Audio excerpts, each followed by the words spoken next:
Si Temo prend le temps de s'intéresser aux jeunes, c'est parce qu'il sait combien le dialogue est important. Les mercredis en temps scolaire, les jeunes se rassemblent en ville et les débordements peuvent vite arriver.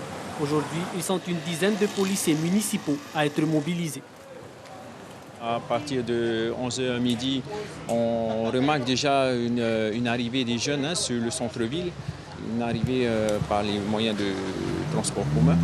Et ensuite, à partir de 16h, ils retournent vers ces gares routières pour rentrer chez eux. Pour gérer toute la ville, les policiers municipaux peuvent aussi compter sur les agents de proximité de la commune. Ils parcourent tous les points chauds de la ville et jouent le rôle de médiateur. On a eu un appel vers midi 13 ou voilà, dans ces alentours-là de Pacific Animaux qui nous signalait un début peut-être de bagarre. Ça a été vite fait, ils ont été assez rapides d'être sur les lieux et voilà, il n'y avait pas de bagarre finalement.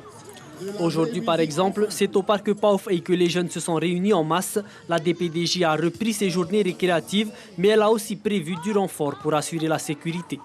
Il y a les risques de bagarre et justement c'est pour ça qu'on tourne, pour qu'ils voient qu'on est présent et qu'on est sur place. C'est juste quand on voit qu'il y a des rassemblements qui commencent à partir sur trop de violence, on a juste à appeler la police municipale et c'est eux qui interviennent. Et les agents de la police nationale ne sont pas loin. Sur leur moto ou dans leur véhicule, ils sont déjà prêts à intervenir.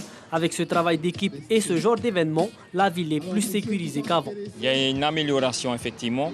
C'est vrai qu'au tout début, il y a eu des petits risques qui s'éclataient un petit peu partout dans le centre-ville.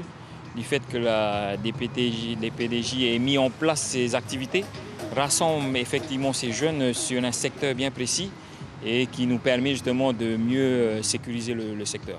Sécuriser le secteur, cela passe aussi par les contraventions. En cas de trouble à l'ordre public, les contrevenants s'exposent à une amende de 8 100 francs. L'information en continu sur Polynésie la première, Internet et réseaux sociaux.